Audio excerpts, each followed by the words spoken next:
we just hit 2K. We just hit 2K. Like, I woke up, I checked my phone, and we just hit 2K.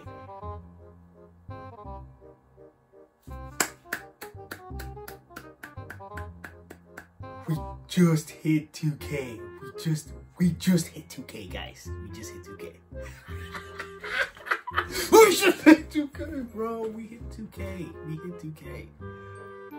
When I tell you when I started, I could not even see 1K in, like, what is it, 2 years.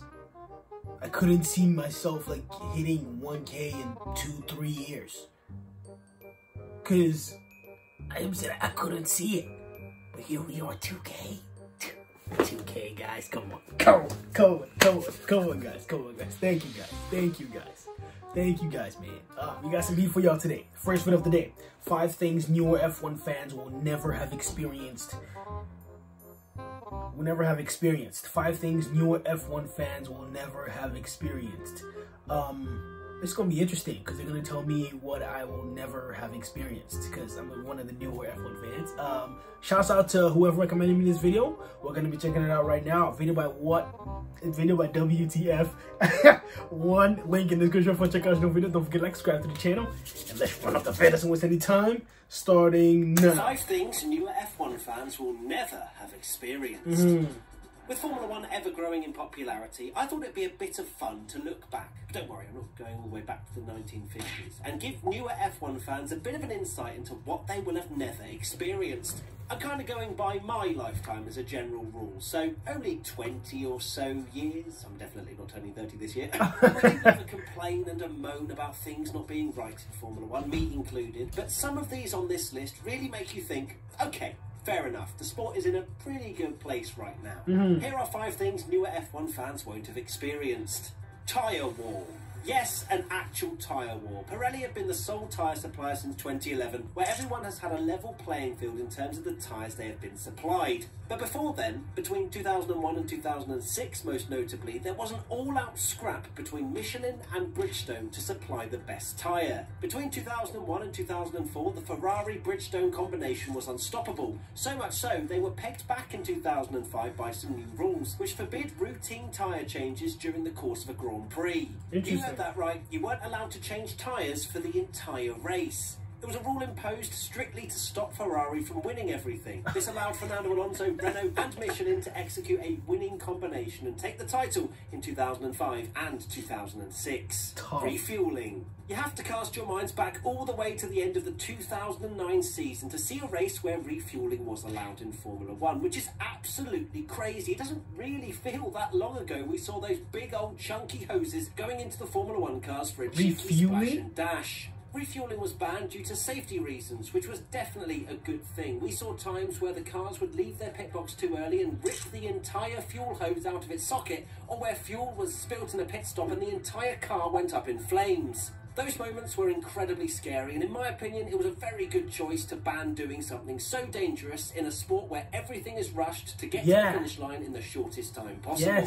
The drivers obviously weren't thrilled that they had to have their car carry the entirety of the fuel load for the whole race due to the weight of the car at the start. Romain Grosjean even said back in 2020 that having refueling would help the Pirelli tyres from overheating by being 60 or 70 kilograms lighter. He has a point, but safety comes first. Right, come on, why are we still having this conversation? If you haven't subscribed to the WTF1 YouTube channel yet, they're pumping out Formula 1 content. Please subscribe now. Love ya. No DRS. Racing without DRS? The drag reduction system, which can be activated when you're within 1 second of the car ahead. Speaking of DRS, that Lewis Hamilton, where was it? The GP2 race that we checked out, was it a couple days ago? He didn't have DRS. Someone mentioned that to me in the comments. He did not have DRS. That makes that race a little more nuts than it actually was, at least to me. But let's go though. In a DRS zone was introduced in 2011 with overtaking in mind. Before then, in 2009 and 2011, we officially had KERS, the Kinetic Energy Recovery System, which gave drivers a short-term power boost each lap for around 6.7 seconds. This was manually deployable and could be used to attack or defend. I quite like this simple to understand push-to-pass type system within the F1 cars, which we could monitor quite easily and know when drivers were vulnerable for an overtake. Of course, there is still kinetic energy recovery in the cars today, but not used quite in the same manner. Going back to DRS, we may complain sometimes that an F1 track hasn't got it quite right when it comes to the position of the DRS zone and overtakes are too easy or too hard. But F1 before 2009 was a straight-up fight with no gimmicks and usually not a lot of overtaking. I love how people look back to the glory days but then seem to forget that Michael Schumacher dominated a lot of it and the cars really weren't built at all for wheel-to-wheel racing. Terrible qualifying formats. Oh, don't even get me started on the qualifying formats Formula 1 used to have back in the day. If you have your criticisms of qualifying in this day and age, I respect your opinion, but your opinion is wrong. God, I sound like Twitter, don't I? You could have it much, much worse. In 2016, F1 tried a new elimination qualifying format, which, my God, was one of the worst things ever. Every 90 seconds, the slowest F1 driver would be eliminated from qualifying, very much like a last driver standing. Random drivers were being knocked out because they couldn't get round in time to start their lap. The whole thing was chaos, but not good chaos. It's not very smart. It only lasted for 2 races. Another example of terrible qualifying formats was aggregate qualifying, where a driver's grid position would be decided by 2 single-lap qualifying runs added together. One run on Saturday with quali fuel and one on Sunday with race fuel, when refueling was allowed, of course. Unfortunately, because they had to get qualifying done on the Sunday before the race, it was on at pretty early times, so no one really watched. Murray Walker. I thought if there was ever a time to be a legend, then this is it. Murray Walker was the voice of Formula 1 with his passion for the sport oozing out of the microphone every single time he spoke into it. I'm pretty sure everyone loved Murray, even when he made some rather hilarious slip-ups. Some iconic lines are, "This would have been Senna's 3rd win in a row if it won the 2 before. I don't make mistakes, I make prophecies which immediately turn out to be wrong.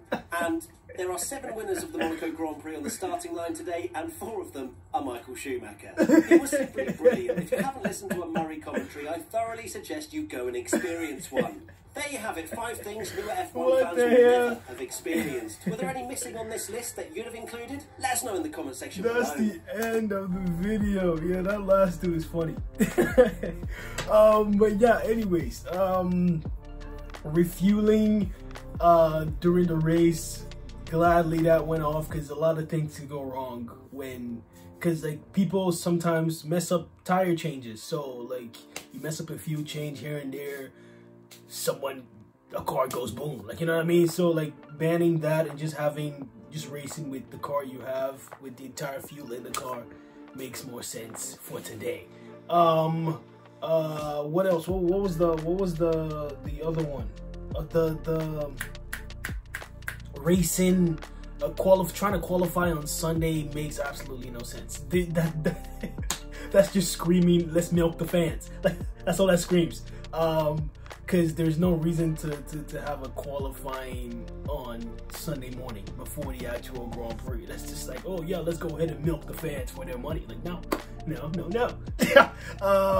Just Saturday qualifying, Sunday race makes a lot more sense. And like the process of elimination, again, it doesn't make any sense because you might have you might have like start off slow and then tee up at the end. Like, it's so like the whole elimination process, again, that doesn't make any who came up with that? Like, no, you're not the guy for the job. But anyways, a lot of these were interesting, and gladly we will not be seeing them ever again.